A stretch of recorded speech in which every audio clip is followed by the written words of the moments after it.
नाम था मोहम्मद बिन कासिम, राजा दाहिर सेन के राज में हमला किया। उसका आज से क्या लेन देन है? अगर आज से लेन देन नहीं होता तो मैं बोलता ही नहीं। राजा दाहिर सेन ने जब हमला किया तो यहां पर सबसे राजा दाहिर सेन जब उस युद्ध में हारा तो हारने के बाद पहली बार भारत की धरती ने देखा एक ऐसा आक्रांत आया जिसने दोनों बेटियों को, राजा दाहिर सेन की सूर्या और परिमल नाम की दो बेटियों को उठाकर अपने साथ ले जाने का काम अपने राजा के लिए, उनको भोग के लिए स्वीकार, भोग के लिए प्रदान कर दिया कि आप इसका भोग कीजिए। ऐसा भारत की धरती ने पहले बार देखा। पहली बार व्यापारियों को लूटते हुए देखा, पहली बार यहाँ पर हमले करते हुए देखा, बलात्कार होते हुए देखा।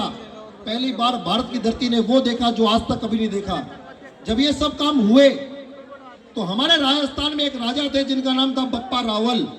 बप्पा रावल के पास जब ये सूचना पहुंची कि हमारे देश में ऐसा आक्रांत आया है जो महिलाओं के बलात्कार कर रहा है, हत्याएं कर रहा है, लूट खसोट कर रहा है, व्यापारियों को नुकसान पहुंचा रहा है, आम जनता को मार रहा है, तो उसने सबसे पहले क्या किया, अपने अड़ोसी पड़ोसी समस्त राजाओं को एक पत्र भेजा। हो सकता है मेरा और आपका विवाद एक सीमांकन के कारण होगा, लेकिन आज हमारी अस्मिता और हमारी संस्कृति दांव पर लगी हुई है। एक ऐसा आक्रमणकारी आया है जो हमें आने वाले समय पर नुकसान पहुंचाएगा। जब वो बात उसके बाद पहुंची, सभी राजा इकट्ठे हुए और भारत के हिंदू समाज ने अपने सामर्थ्य का परिचय दिया, पुरुषार्थ का परिचय दिया और राजा मोहम्मद बिन कासिम को सिंध की धरती से उखाड़कर कहां तक फेंका, अफगानिस्तान से भी आगे तक। ये हमारी सामर्थ्य शक्ति थी। लेकिन पुनः इतिहास का पुनरावलोकन हुआ और वो हुआ 1100 ईस्वी में पहली बार, दूसरी बार जो आक्रमणकारी आया उसका नाम था मोहम्मद गोरी। ये गोरी वही था जिसने 17 बार युद्ध हारे और 18वीं बार में हमारे यहाँ के एक राजा जयचंद के नाम का व्यक्ति उसका साथ देता है। और साथ देने के बाद पृथ्वीराज चौहान पहली बार हारता है। पृथ्वीराज चौहान नहीं हारा, 1000 वर्षों तक यहाँ की मातृ शक्ति हारी, यहाँ का पुरुषार्थ हारा और यहाँ का आने वाले समय की अस्मिता हारी। 1000 वर्षों तक उस हमारे यहाँ के जयचंद के कारण, हमारे व्यक्ति के नुकसान के कारण पूरे हिंदू समाज ने 1000 वर्ष तक गुलामी को स्वीकार किया, क्योंकि हम बटे हुए थे, हमने हमारे व्यक्ति का विरोध किया।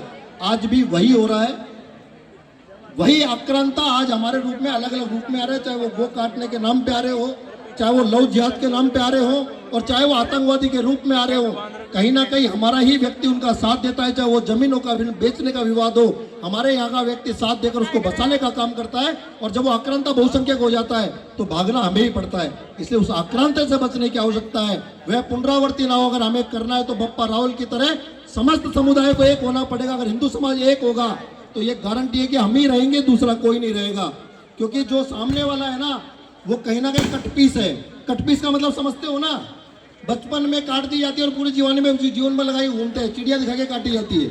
ध्यान में इस चीज का, वह व्यक्ति कटपीस जो हमारे को आने वाले से अपनी एकता दिखाकर हमारे समाज समुदाय को भगाने का काम करता है, लव जिहाद का काम करता है, षड्यंत्र का काम करता है, उस समाज के लिए एक एकत्रीकरण की आवश्यकता है, उस समाज के पुरुषार्थ की आवश्यकता है। कटपीस और डिफेक्टिव समाज की करो विदाई। हिंदू हिंदू बाय बाय, आवाज तो आनी चाहिए यार। कट पीस और डिफेक्टिव पीसों की करो विदाई। Hindu Hindu bye bye. जय श्री राम।